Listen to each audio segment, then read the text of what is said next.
আমরা কি খাচ্ছি তার ওপরে ডিপেন্ড করে যে আমরা জীবনে কতটা সফল হব, কোথায় গিয়ে আমরা মুখ থুবড়ে পড়ব। সফল ব্যক্তিরা সবসময় খাওয়া দাওয়ার উপরে নজর রাখে। মাত্র ফিল্ম স্টার বা সেলিব্রিটিরাই নিজেদের ফিটনেস বা গ্ল্যামার বজায় রাখার জন্য খাওয়া দাওয়ার উপর নজর রাখে তা নয়, সফল ব্যক্তিরাও রাখে। আমরা যেমন খাই আমাদের বিচারও ঠিক তেমনি হয়। তুমি যখন টিভিতে বা সোশ্যাল মিডিয়াতে দেখো একটি সিংহ বা বাঘ, হিংস্র প্রাণী কোনো একটি অসহায় হরিণ বা খরগোশকে ছিঁড়ে ছিঁড়ে খাচ্ছে, তখন তুমি শিউরে ওঠো।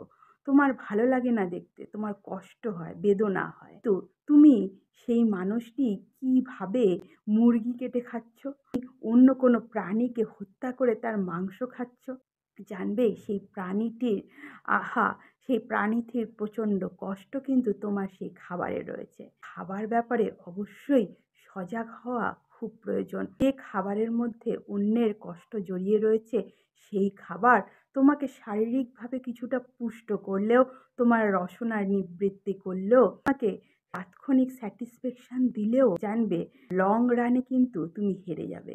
অবশ্যই সাত্ত্বিক খাওয়া দাওয়ার অবলম্বন করা উচিত।